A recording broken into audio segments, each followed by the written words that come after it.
Mowgli और रेगिस्तान का प्राचीन अंगूठी गहरे हरे जंगल से निकलकर मोगली पहली बार एक विशाल सुनहरे रेगिस्तान में आया। उसकी आंखों में हैरानी थी। जहां तक नजर जाती वहां तक सिर्फ रेत के टीलों का समंदर फैला था।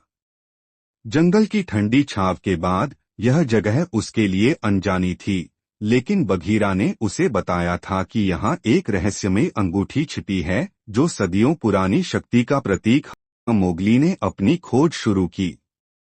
दिन में जलती धूप और रात में कड़कती ठंड से लड़ते हुए उसने रेगिस्तान के रहस्यों को समझना शुरू किया। एक दिन जब वह एक पुराने खंडहर के पास पहुंचा तो वहां उसे एक बूढ़ा गिद्ध मिला। गिद्ध ने कहा, तुम जिस अंगूठी की तलाश में हो वह रेत के नीचे छिपी है, मगर उसे पाने के लिए तुम्हें 3 चुनौतियों का सामना करना होगा। मोगली ने सिर हिलाया और आगे बढ़ा। पहली चुनौती थी रेत के तूफान को पार करना।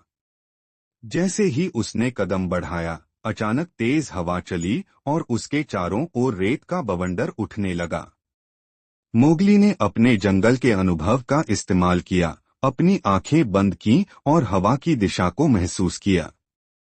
धीरे धीरे उसने अपनी चाल को तूफान के अनुसार बदला और उसे पार कर गया। दूसरी चुनौती थी धोखे का तालाब। सामने पानी से भरा एक तालाब था, लेकिन मोगली जानता था कि रेगिस्तान में पानी मिलना आसान नहीं होता। उसने अपनी उंगलियों से रेत में हल्का सा धक्का दिया और पाया कि तालाब केवल एक मृगतृष्णा मृगजल था। वह आगे बढ़ गया। अब तीसरी और आखिरी चुनौती थी रेगिस्तान के नाग से सामना। जैसे ही मोगली खंडहर के सबसे पुराने हिस्से में पहुंचा, वहां एक विशाल नाग कुंडली मारकर बैठा था।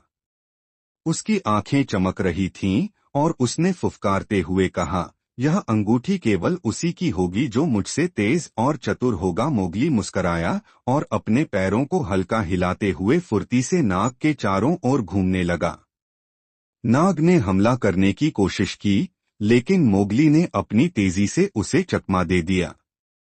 जब नाग थककर रुक गया तो उसने कहा, तुमने अपनी बुद्धिमानी साबित कर दी, यह अंगूठी तुम्हारी हुई। मोगली ने धीरे से अंगूठी उठाई। वह चमक रही थी जैसे उसमें अनोखी शक्ति छिपी हो। जैसे ही उसने उसे पहना, उसे लगा कि वह हवा की गति से तेज दौड़ सकता है और रेगिस्तान की गर्मी उसे महसूस ही नहीं हो रही। अंततः मोगली ने अंगूठी को अपने साथ रखा और रेगिस्तान से निकलकर वापस जंगल की ओर बढ़ा। उसने सीखा कि सच्ची ताकत केवल शारीरिक शक्ति में नहीं, बल्कि चतुराई और धैर्य में भी होती है।